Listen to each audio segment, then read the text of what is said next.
नमस्कार दोस्तों, आज मैं आपके लिए एक ऐसा वीडियो लेकर के आया हूं जो बिल्कुल पारिवारिक है। शायद आपको पसंद आया, बने रहे मेरे साथ।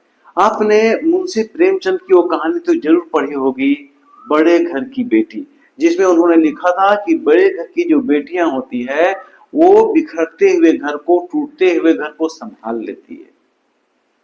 लेकिन यहाँ जो मैं कहानी बताने जा रहा हूँ वो जस्ट इसका उल्टा है कि बड़े घर की बेटियां किस तरह से अच्छे फलते फूलते हुए घर को बिखेर देती है।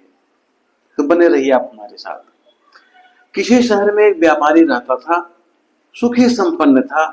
सुखी संपन्न होने के बावजूद भी वो नौकर नहीं रखा था। उसका कारण ये था कि व्यापारी की जो पत्नी थी वो साधारण घराने की थी और वो सब कुछ अपने हाथों से किया करती थी। खाना बनाना, रोटी बनाना, पति की सेवा करना। व्यापारी जब भी दुकान से आता तो उसकी सेवा करता था। उसे विश्वास था कि हम अपने से करेंगे वो अच्छा होता है। अपने पर भरोसा था, इसलिए नौकरों को उसने रखा नहीं था। उसे दो बच्चे थे, एक लड़की एक लड़का। लड़की बड़ी थी, उसका नाम रश्मि था। लड़का छोटा था, उसका नाम राजू था। व्यापारी समाज को देखते हुए अपने बेटी को खूब पढ़ाया। उसने समाज में देखा कि एक से एक बच्चियां, एक से एक बच्चे पढ़ लिख करके विदेश जा रहे हैं कमाने के लिए, और उनके माता पिता 2 जून की रोटी के लिए तरस रहे हैं। एक गिलास पानी देने वाला कोई नहीं है। एक गिलास पानी के लिए उसे नौकरों पर निर्भर करना पड़ता है। 2 शाम की रोटी के लिए नौकरों पर निर्भर करना पड़ता है। तो व्यापारी ने सोचा क्या फायदा है पैसे कमाने से, जब हमें 2 जून की रोटी प्रेम से सही ढंग से नहीं मिलेगा, अपने परिवार का सुख हमें नहीं मिलेगा, तो सब कुछ पैसा ही है क्या। अब मैं भी इसके पक्ष में हूं। मैं भी नहीं चाहता कि हर काम अपने घर का नौकरों से करवाऊं। मैं अपना पर्सनली बता रहा हूं, मुझे भी पसंद नहीं है। तो व्यापारी ने अपनी बेटी को खूब पढ़ाया लिखाया और उच्च घराने में शादी कर दी। बेटी अपना ससुराल चली गई। लेकिन प्यार में पले बढ़े होने के कारण व्यापारी का जो पुत्री थी रश्मि, उसे व्यवहारिक ज्ञान, पारिवारिक ज्ञान कुछ भी नहीं था। कभी उसने काम की ही नहीं थी। माँ का गुण उसमें बिल्कुल नहीं आया, केवल किताबी कीड़ा बनकर रह गई थी। परिणाम ये हुआ कि जब वो ससुराल गई तो टन टुन होना शुरू हुआ, बनता नहीं था। जब कोई ऑनलाइन से सामान मंगवाता और सामान लेकर के आता, उस पर गुस्सा करती। कॉल बेल जब बजाता तो आते आते झल्ला जाती। इतना जल्दी जल्दी कॉल बेल बजाने की क्या जरूरत है। जब अंदर से जवाब नहीं मिलेगा तो लोग कॉल बेल 1-2 बार बजाते हैं, लेकिन ये बोलती नहीं थी कि मैं आ रही हूँ। हाँ कौन है, मैं आ रही हूँ, कुछ नहीं। बेचारा 1-2 बार बजा देता था, जिस कारण उस पर गुस्सा करती। दूसरी चीजें, उसका जो रेट होता था उस पर गुस्सा करती। मैंने तो ये सामान नहीं मंगवाया था, मैंने तो इस रेट का नहीं मंगवाया था, मैंने तो ये मंगवाई थी। ये वो किसी ना किसी नुस्ख निकाल करके वो 2 बात कह देती थी। दूसरा, जब खाना खाने के लिए वो बैठती थी तो नौकरों पर 10 बात। अभी मैं हाथ धोकर बैठी नहीं हूँ टेबल पे, तुम खाना रख दिया। कभी बोलती मैं कितने देर से बैठी हुई हूँ, तुम खाना नहीं लाया। नौकर लोग भी बेचारा परेशान थे। परिणाम ये हुआ कि रश्मि को अपने ससुराल में किसी से नहीं बनता था। अनबन होना शुरू हो गया। पति भी बेचारा परेशान, छुप छुप कर देखता था। पति होशियार था कि बात सही क्या है, तो भी देखा कि नहीं मेरी पत्नी में गलती है, लेकिन बेचारा वो कुछ बोल नहीं पाता था। परिणाम ये हुआ कि रश्मि अपने ससुराल में कम और मायके में ज्यादा आना जाना करने लगी। जब मौका मिलता था तो अपने पिता के घर आ जाती थी। उसके बाद व्यापारी ने अपने बेटा राजू का शादी बिल्कुल साधारण घराने में किया, इसीलिए कि वो जानता था कि मेरी पत्नी एक गरीब घराने की है और किस तरह से मेरा ख्याल रखती है। दुकान से आते ही एक गिलास पानी चाय के लिए पूछती थी, सेवा भी किया करती थी। उसे लगा कि अगर हम अच्छे घराने की बहू ले आएंगे तो जो मैं समाज में देख रहा हूं वही मुझे भी करना पड़ेगा। मुझे एक गिलास पानी देने वाला कोई नहीं होगा, आखिर संतान किस काम का। इसलिए उसने साधारण परिवार से बहू को ले आई। बहू भी बिल्कुल अपने सास की तरह निपुण थी। घर परिवार बहुत अच्छा तरह से चल रहा था, बिल्कुल स्वर्ग की तरह घर था। लेकिन जब रश्मि को पता चला, व्यापारी की पुत्री को पता चला कि भाभी का तो सब नाम ले रहा है, माँ तो भाभी को सिर पर बैठा कर रखी हुई है, उसे जलन होने लगा कि जिस घर में मैं बड़ी हुई हूँ उस घर में उतना सुख से रह रही है ससुराल में, और मैं जिस ससुराल में गई हूँ मुझे कोई पूछना नहीं। उसे जलन होने लगा और सोचने लगा वो कि किसी तरह से मैं इसे दुखी करूंगी। एक समय की बात है कि व्यापारी का तबीयत खराब हो गया और वो इलाज के लिए राजू अपने पिता को एक सप्ताह के लिए बाहर ले गया। और राजू की माँ का भी एक आयुर्वेदिक दवा चलता था जो घी के साथ खाना होता था। दूसरी बात, राजू की माँ थी, उसका आदत था मिक्सचर के साथ रोटी खाना, उसको ज्यादा पसंद था मिक्सचर रोटी। इसलिए जब राजू जाने लगा पिता का इलाज करवाने के लिए तो 1 किलो घी और बड़ा सा पाउच में मिक्सचर ला कर रख दिया। और जब उधर रश्मि को पता चला कि मेरा जो भाई है राजू वो पिता को 10 दिन के लिए, 1 सप्ताह के लिए इलाज के लिए बाहर लेके जा रहा है, तो उसके मन में आया कि इससे बढ़िया मौका तो हो नहीं सकता।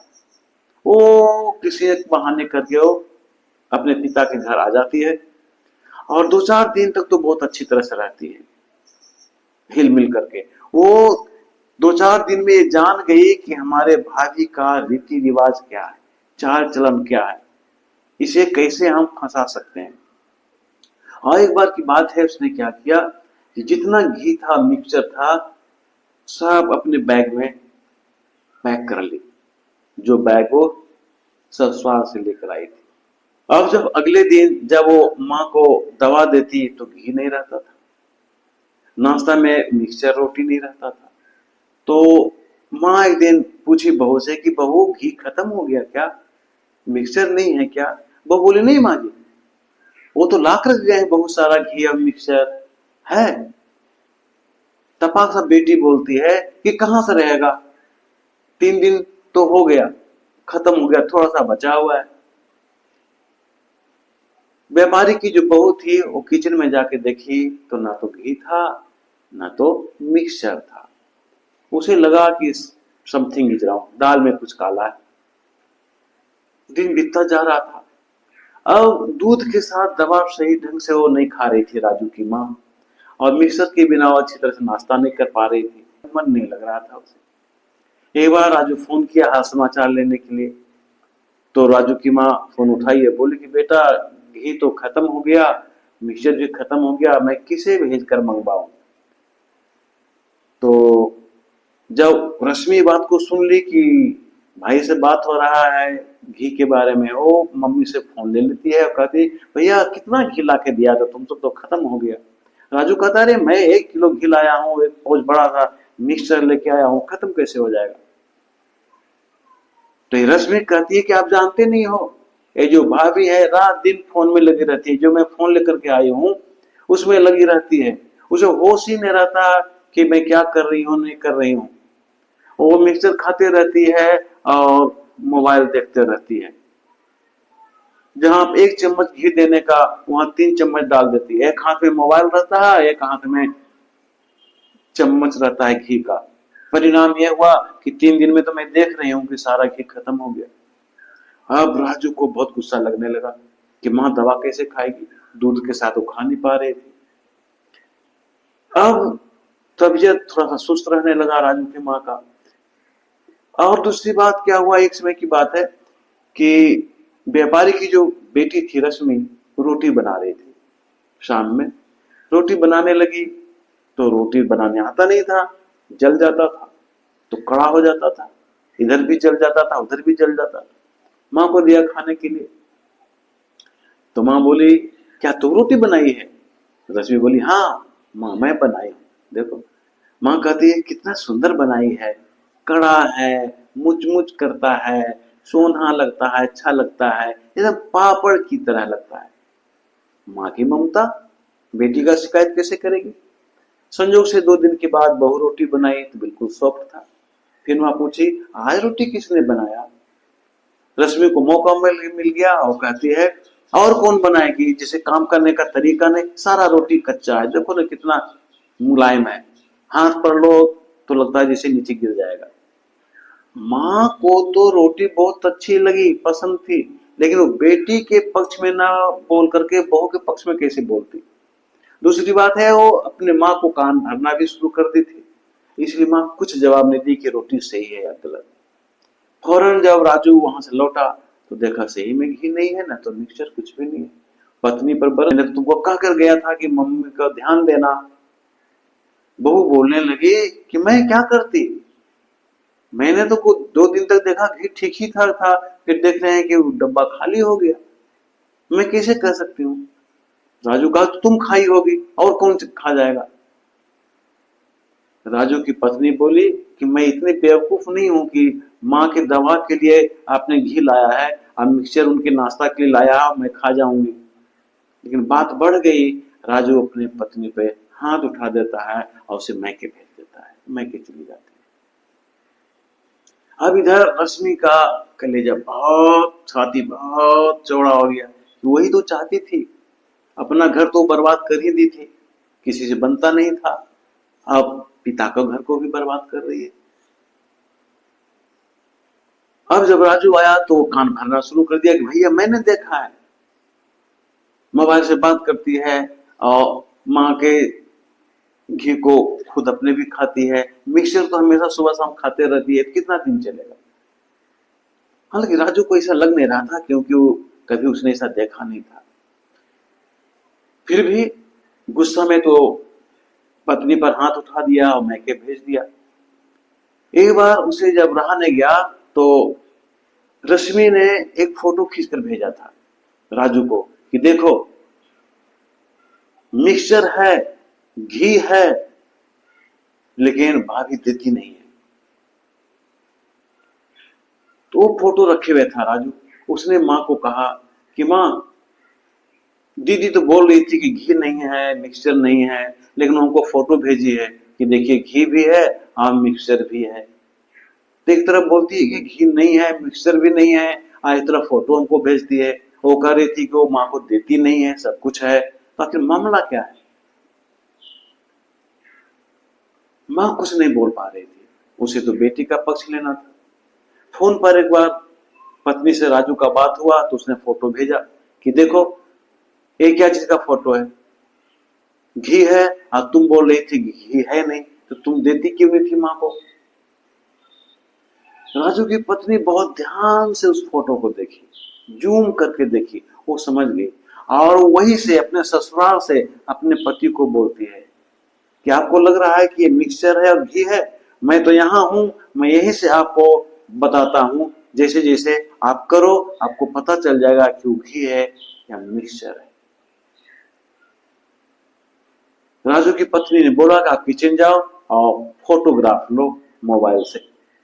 किचन में राजू गया और कांच के बोतल में मिक्सचर जैसा कुछ चीज रखा हुआ था, उसका फोटो लिया मोबाइल से और देखा तो बिल्कुल मिक्सचर की तरह था। एक्चुअल में वो मिक्सचर नहीं था, वो गोल्ड की और जीरा था।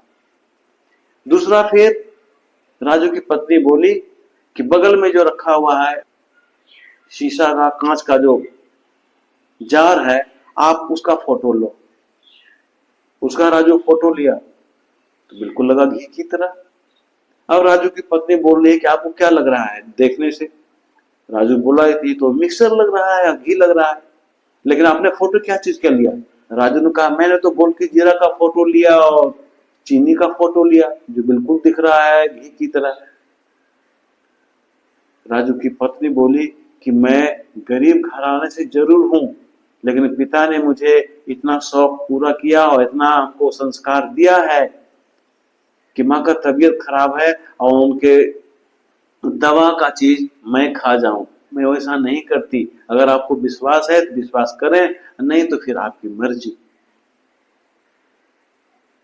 अब राजू को समझ में आ गया कि कुछ दाल में काला है। उसने देखा, वीडियो बनाया। आप अपने स्क्रीन पर देखिए किस तरह से उसने वीडियो बनाया है। एक जार का जिसमें गोलकी जीरा है और एक दूसरे जार का जिसमें चीनी रखा हुआ है।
देखिए, अब आपको महसूस हो गया होगा कि गोलकी जीरा वाला जार को उसने फोटोग्राफ उसकी बहन भेज दी भाई को कि मिक्सचर है, लेकिन भाभी नहीं देती। और एक जार में चीनी था, उसका फोटो भेज दिया अपने भाई को, अब बोल दिया कि घी है, भाभी नहीं देती। कितने दुष्ट विचार है। राजू को शक हो गया कि इसमें कुछ दाल में काला है, लेकिन फिर भी एक बहन के नाते थोड़ा सा उसे लग रहा था कि क्या मेरी बहन इतना हद तक उतर सकती है। उसने मन ही मन कुछ प्लानिंग किया और रात में जब सारे लोग सो गए तो चुपके से अपनी बहन के बैग को चेक किया तो देखा कि सही एक डब्बा में घी रखा हुआ है और दूसरे में मिक्सर रखा हुआ है। वो बैग को उसी तरह बंद कर दिया और उसने अपनी माँ से कहा कि माँ ऐसी ऐसी बात है। माँ को जलन होने लगा कि मेरी बेटी पर प्रश्न उठाता है, तुम अपनी पत्नी का गुलाम हो गया है। उल्टा सीधा इतना बोलने लगी कि सास और बहू में तनाव पैदा हो गया। जितना अच्छा घराना चल रहा था सास बहू के साथ, वो रिलेशन के बीच में एक दरार आ गया, एक दीवार आ गया। राजू अब सब कुछ समझ गया कि हमारे घर में क्या हो रहा है। वो अगले दिन गया, पत्नी को लेकर के आया और ये समझा दिया कि तुम केवल अपना काम करो, कौन क्या कर रहा है, कौन क्या कह रहा है, उससे तुमको कोई मतलब नहीं। लेकिन जब लोग ताने देते हैं घर में तो मानसिक तनाव तो होता ही है। परिणाम ये हुआ कि अच्छा फलता फूलता परिवार बर्बादी के कगार पे आ गया। इस तरह से आज के परिस्थितियों को देखते हुए हम ये कह सकते हैं कि आज बड़े घर की बेटियां ही नहीं, छोटे घर की बेटियां भी बिखरते हुए घर को, टूटते हुए घर को संभाल सकती है। और अगर हम ये कहें कि छोटे घर की और मध्यम वर्ग की बेटियां ही अधिक बिखरते हुए घर को संभाल सकती है, संस्कार दे सकती है, तो ये अनुचित बिल्कुल नहीं होगा। लेकिन इसका मतलब ये नहीं है कि बड़े घर की बेटियों में संस्कार नहीं होता, होता तो उसमें भी, लेकिन आज उसके पास समय कम है, क्योंकि आज भी वो जॉब कर रही है, मर्द के कंधा से कंधा मिलाकर आज भी वो चल रही है, जिसके वजह से लेवलिटी अधिक बढ़ जाने के कारण संस्कार से थोड़ा दूर होते जा रही है, मातृत्व की भावना से थोड़ा सा दूर होते जा रही है, जो उचित नहीं है। इस कहानी के माध्यम से मैं कहना चाहता हूं कि एक समय था जब लोग कहते थे कि कानों पर ही विश्वास मत करो, आंखों पर भी करो, मतलब केवल सुनो नहीं देखो भी। लेकिन आज बदलते परिवेश में मैं ये कहूंगा कि न तो कान पे विश्वास करना है, न तो आंख पे करना है। आंख, कान और ये ब्रेन, अपना विवेक, तीनों तीनों को साथ में लेके काम करना है। देखना भी है, सुनना भी है और अपने विवेक से काम लेना भी है। अगर आपको ये वीडियो अच्छा लगता है, अच्छा लगा हो, तो कृपया इसे लाइक करें, शेयर करें, सब्सक्राइब करें। मैं इसी तरह का मोटिवेशनल वीडियो लेते आता हूं। नमस्कार।